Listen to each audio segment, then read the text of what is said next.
Hola, somos Magdalena Bernal, Jacinta Marchant, Santiago Ramírez y yo, Augusto Vergara, y en este video presentaremos el análisis de un oscilador amortiguado utilizando ecuaciones diferenciales y también métodos numéricos. Explicaremos el método físico, la interpretación de sus parámetros y compararemos distintos métodos de la resolución para estudiar el comportamiento del sistema. Muchos sistemas físicos e ingenieriles presentan movimientos oscilatorios, es decir, movimientos que se repiten alrededor de una posición de equilibrio. Algunos ejemplos son las suspensiones de los automóviles, amortiguadores, puentes que vibran o sistemas mecánicos formados por masas y resortes. En un escenario ideal, estos sistemas podrían seguir oscilando indefinidamente. Sin embargo, en la realidad esto no ocurre, porque existen pérdidas de energía. Esta pérdida puede verse a fricción, resistencia del aire, o también puede ser por distintos mecanismos disipativos presentes en el entorno. Como consecuencia de esto, las oscilaciones van disminuyendo gradualmente hasta que el sistema termine estabilizándose. Este fenómeno se conoce como amortiguamiento. El objetivo del modelo es describir matemáticamente cómo cambia el movimiento de este sistema a lo largo del tiempo y cómo la masa evoluciona hasta alcanzar nuevamente el equilibrio. Deducción del modelo.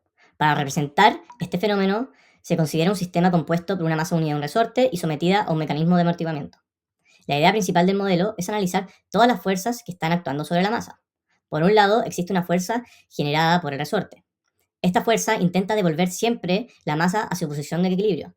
Mientras que más se aleja la masa, más intensa será esta fuerza restauradora. Por otro lado, aparece una fuerza de amortiguamiento. Esta fuerza representa efectos físicos como la fricción o la resistencia del medio. Su función es oponerse al movimiento, haciendo que el sistema pierda energía poco a poco. Al combinar ambas fuerzas y analizar cómo afectan el movimiento de la masa, se obtiene una ecuación diferencial que describe completamente el comportamiento del sistema. Interpretación de los coeficientes. Dentro del modelo de oscilador amortiguado aparecen distintos parámetros y cada uno representa una característica física real del sistema. Comprender qué significa cada coeficiente es importante porque determinan cómo se comportará el movimiento. Bueno, en primer lugar tenemos la masa. Este es el primer parámetro que vamos a analizar. La masa representa qué tan difícil es modificar el movimiento del objeto, es decir, qué tanta resistencia tiene a acelerar o desacelerar. Esto se relaciona con el concepto de la inercia. Por ejemplo, si pensamos en un automóvil, no es lo mismo mover un automóvil de menor tamaño que también mover un camión muy pesado. El camión necesita más fuerza para acelerar, frenar o cambiar su movimiento. En el oscilador ocurre algo muy parecido. Cuando la masa es más pequeña, el sistema suele reaccionar más rápido frente a las fuerzas de resorte y del amortiguamiento, por lo que el movimiento cambia más fácilmente. En cambio, cuando la masa es más grande, el sistema responde de manera más lenta porque posee mayor inercia. La masa se resiste más a cambiar su estado de movimiento. Por esto, masas grandes generalmente producen oscilaciones más lentas. El segundo parámetro corresponde al coeficiente de amortiguamiento.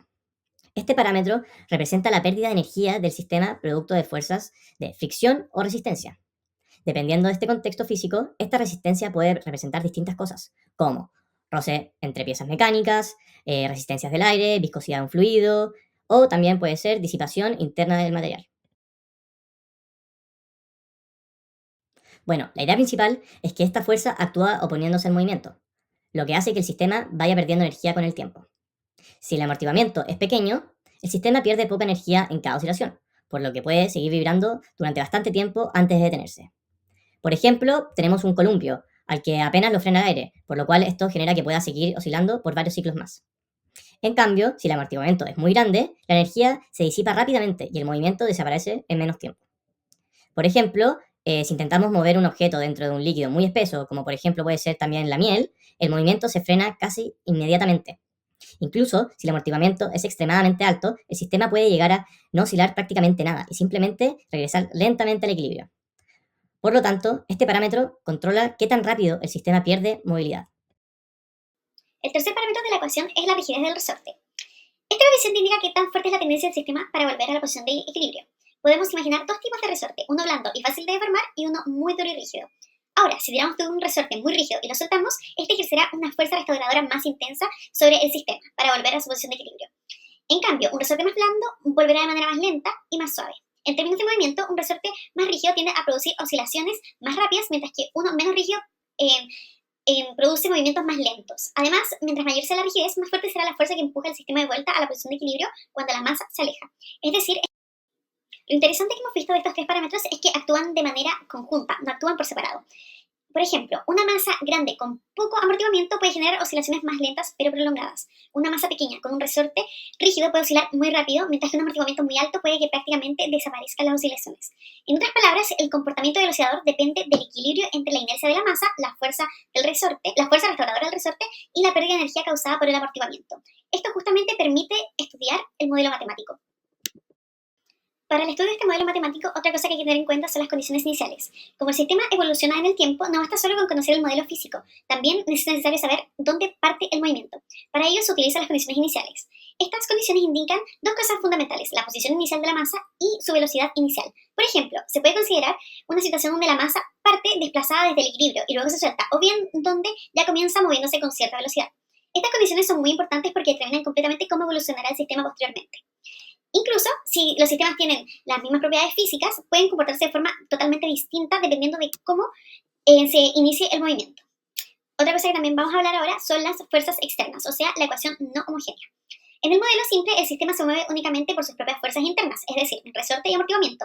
Sin embargo, muchos sistemas reales también reciben influencias externas. Por ejemplo, un puente puede verse afectado por el viento, un automóvil por las vibraciones del terreno, o una máquina puede recibir distintos impulsos periódicos. O sea, cuando existe una fuerza externa actuando sobre el sistema, el modelo debe modificarse para incorporarla. Esto permite representar las situaciones más realistas y estudiar cómo las perturbaciones externas alteran el comportamiento de las oscilaciones.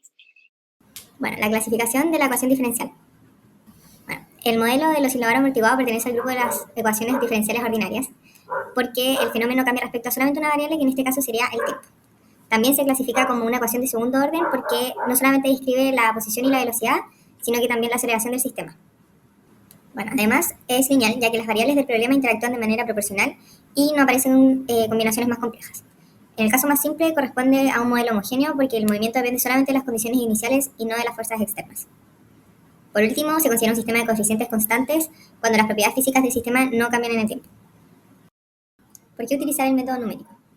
Bueno, una vez ya tenemos construido el modelo matemático del oscilador amortiguado, el siguiente paso consiste en resolver la ecuación diferencial para poder estudiar cómo se moverá el sistema a lo largo del tiempo. Bueno, al resolver la ecuación podemos determinar cómo evolucionan variables tales como la posición y la velocidad de masa, lo que nos permite entender si es que el sistema oscila mucho o poco y qué tan rápido perderá energía y cómo tendrá finalmente el equilibrio. En algunos casos, ciertas ecuaciones diferenciales pueden resolverse de manera exacta mediante técnicas analíticas y esto significa encontrar una expresión matemática cerrada, que describa completamente el movimiento del sistema. Sin embargo, aunque teóricamente algunos modelos sí se pueden resolver de forma exacta, muchos problemas físicos reales no siempre son convenientes o tampoco es posible.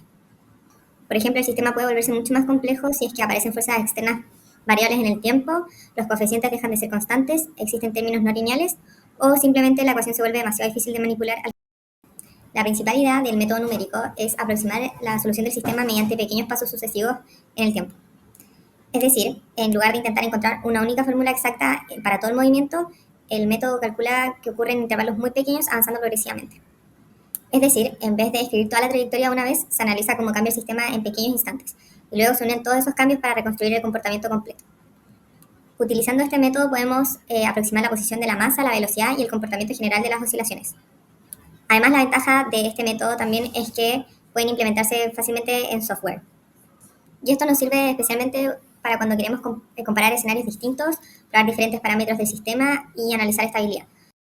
Antes de utilizar los métodos de Euler, fue necesario que transformáramos la ecuación diferencial original en un sistema de primer orden. Esto ocurre porque el oscilador amortiguado describe tanto cambios de posición como de aceleración. Entonces, mientras que, los métodos de Euler están diseñados originalmente para ecuaciones de tipo más simples. Entonces, para solucionar esto, lo que hicimos fue dividir el sistema en dos variables. Estas dos variables eran una correspondiente a la posición y otra correspondiente a la velocidad. Y de esta manera pudimos obtener un sistema equivalente, mucho más fácil de resolver numéricamente.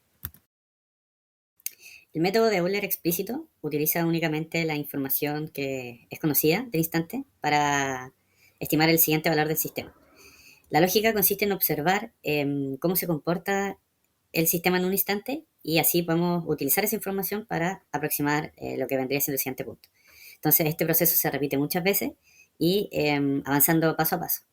Una característica muy importante es el tamaño del paso de h, que en este caso, si si el paso es pequeño, normalmente la aproximación mejora, es decir, es más precisa y se parece más a lo que es el comportamiento real. El método de Euler implícito funciona de manera muy similar, pero incorpora información del estado futuro del sistema. Esto hace que el procedimiento sea más complejo, ya que en cada iteración que hacemos tenemos que resolver algún cálculo adicional. Bueno, pero sin embargo esta complejidad trae una ventaja muy importante, y esto es que el método suele ser considerablemente más estable. De hecho, incluso si utilizamos tamaños de paso relativamente grandes, Euler implícito generalmente mantiene un comportamiento más cercano al esperado físicamente. En esta parte realizamos algunas iteraciones manuales que las ocupamos utilizando el Euler explícito con un paso de h de 0,1. Bueno, en esta ocasión calculamos tanto la posición como la velocidad del sistema en distintos instantes y luego comparamos estos resultados en Python.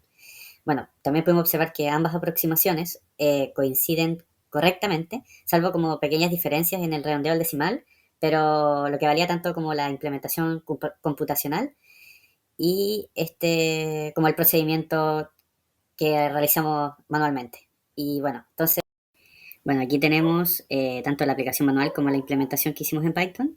Después de analizar los resultados en Python, vimos que ambos métodos logran representar el comportamiento amortiguado del sistema. Se notó que Euler implícito es más estable, mientras que Euler explícito mantiene oscilaciones más grandes. Además, al comparar el código con las iteraciones que hicimos a mano, los resultados coincidieron correctamente. Bueno, en la interpretación física de los resultados, observamos que el sistema oscila alrededor de la posición de equilibrio, mientras pierde energía progresivamente, y esto debido al amortiguamiento. Con el tiempo las oscilaciones disminuyen hasta que el movimiento prácticamente desaparece. Y esto coincide con el comportamiento esperado para un oscilador amortiguado. Además, se puede observar que Euler implícito mantiene un comportamiento más estable que Euler explícito, especialmente cuando el tamaño de paso aumenta. Hasta ahora trabajamos con un modelo relativamente simple donde los coeficientes eran constantes.